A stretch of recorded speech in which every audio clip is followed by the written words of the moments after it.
Welcome to your Health Facts podcast. Today, we're gonna be talking about how what you eat can really make a difference for your muscles as you get older. Yeah.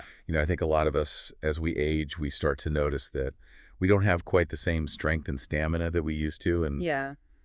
That's definitely something that happens naturally as we get older. yeah, but it's not just something you have to accept. There are definitely things we can do about it, and one of the biggest ones is what you eat. That's absolutely right. So as we age, our muscles naturally start to lose mass and strength. Doctors call this sarcopenia. And even though it's a totally normal part of aging, it can really affect how we live our lives. Yeah, and it's not something that just starts when you're, really old either. It actually starts when you're around 30.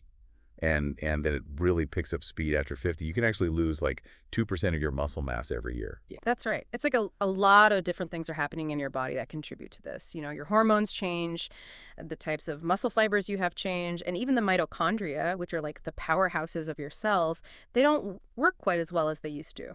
So that's pretty scary. I mean, it sounds like a lot is going on, but you're saying that there are like specific foods that can actually help with this, right? Exactly. And that's what we're going to focus on today. What are some of those power foods that can help keep our muscles strong as we age? And we're going to go through 10 of them. So first up, let's talk about fish, like salmon, tuna, sardines, those kinds of things. They're packed with these omega-3 fatty acids. Our bodies need these, but we can't actually make them ourselves, so we have to get them from what we eat. Oh, interesting. So what's so great about these omega-3s? Well, they do a whole lot of good.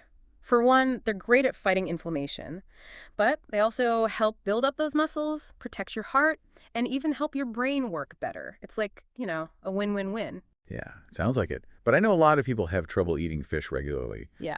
Maybe they don't like the taste, or it's hard to find fresh fish. So what do you recommend for them? Well, in that case, canned sardines are a great option. They're super easy to find, they're pretty cheap, and they're still loaded with those healthy omega-3s. Just make sure you go for the ones packed in water or olive oil. Those are the best. Good tip. So what else should we be eating for muscle health? Well, another great group of foods are legumes. I'm talking about things like beans, chickpeas, lentils, all those good stuff. They're like little nutritional powerhouses. They've got protein, they've got fiber, and they're full of vitamins and minerals. Yeah, I love legumes. They're so versatile. You Yeah. can add them to just about anything. And you mentioned protein. That's especially important for muscles, right? Yeah, protein is key. It gives their bodies the energy they need, and it's particularly important for people who are active. And for older adults, it can really help them hold on to that muscle mass as they age. Makes sense. I mean, it sounds like everyone should be eating more legumes. I agree. And speaking of protein, we can't forget about eggs. They're another great source. Plus, they're full of vitamins like D and B12 and choline. These are all important for helping our muscles recover and repair themselves after we work out or just do our daily activities. That's true. It's like they give our muscles all the tools they need to stay strong and healthy. Exactly. And each egg has about 6 grams of protein. And it's what we call a complete protein, which means it has all 9 of those essential amino acids that our bodies need but can't make themselves. Oh, that's good to know. So it's not just about how much protein, it's also about the quality, huh? That's right. And eggs also contain a lot of this amino acid called leucine. That's really important because it actually stimulates your muscles to produce more protein, which helps them grow and repair themselves. And one more thing about eggs, they can actually help you feel full longer, which is great for people trying to manage their weight. So they're really like a superfood for muscles then. You can definitely say that. And of course, there's also lean meats. We're talking about things like skinless chicken, pork, and lean cuts of beef. They're, excellent sources of protein. They have all those essential amino acids we need to build and repair muscle. Yeah, I definitely try to include those in my diet.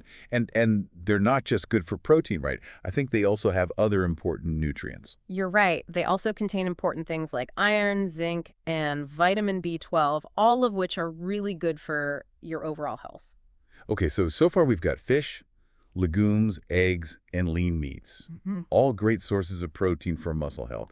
What else is there? Okay, so next up, for all you veggie lovers out there, let's talk about leafy greens, particularly spinach. It's really good for your muscles, especially as you get older. Oh, spinach. I love spinach. What makes it so good for muscles? Well, spinach is loaded with these things called nitrates. And these nitrates, they've actually been shown to make your muscles stronger. They do this by helping more blood get to your muscles, which means they get more oxygen and that helps them perform better. Wow, that's pretty cool. So it's not just about building muscle, it's also about making sure they're getting what they need to function properly. Exactly. And on top of all that, spinach is also full of folic acid, magnesium, antioxidants, and vitamin K. And all that with almost no calories. Okay, so spinach is definitely a winner in the muscle health department. What else do we have? So spinach is definitely a winner in the muscle health department. What else do we have? Right, and it's not just about building muscle, it's about making sure they're getting what they need to function properly. Exactly.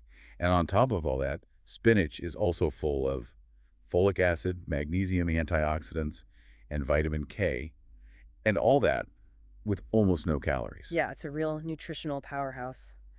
So moving on, let's talk about something we all know is good for our bones, milk. Milk.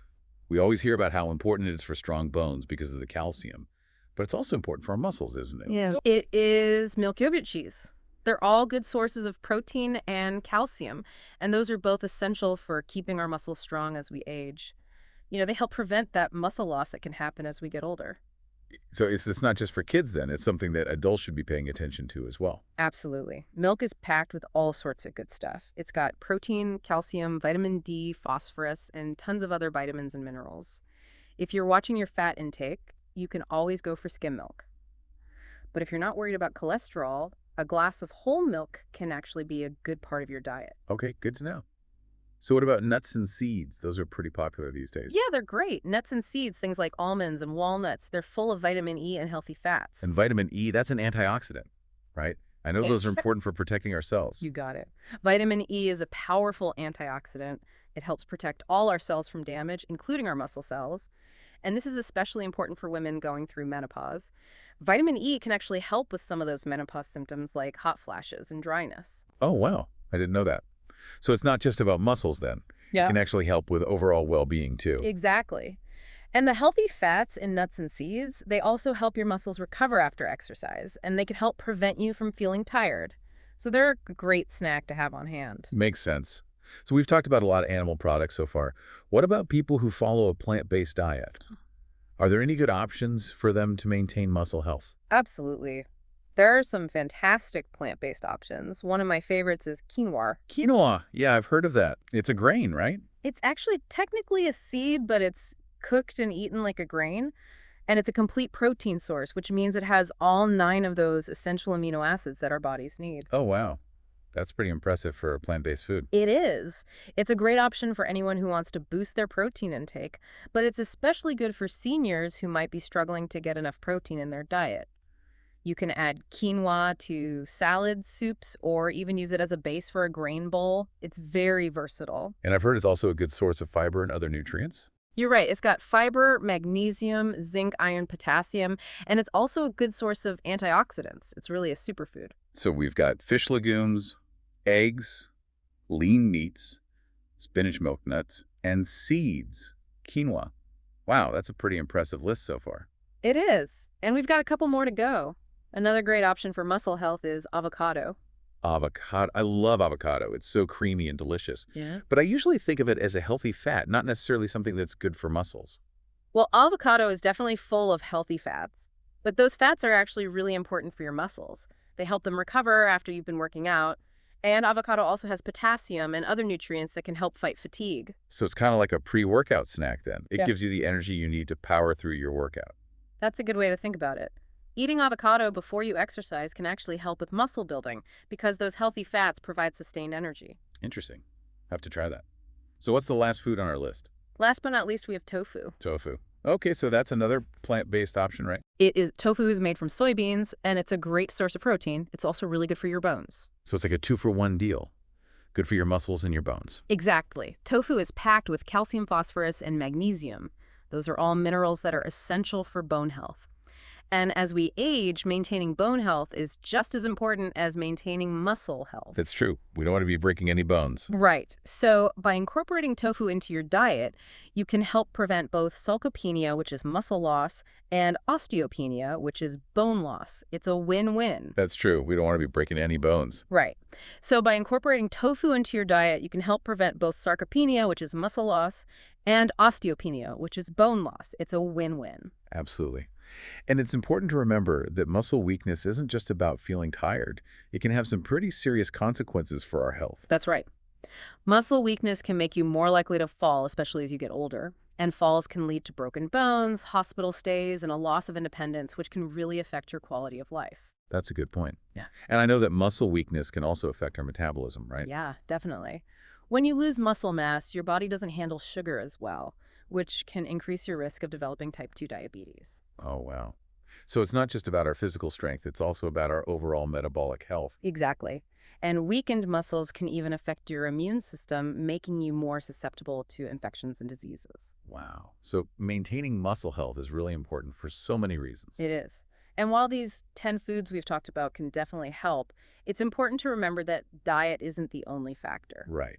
We need to be physically active too. Exactly. Even a little bit of exercise can make a big difference. So eat well, stay active, and take care of those muscles. That's the key to healthy aging. Great advice. Well, that's all the time we have for today. I want to thank you for joining us and sharing your expertise on this important topic. It was my pleasure. And for our listeners, if you want to learn more about this and other health topics, be sure to subscribe to yourhealthfacts.com.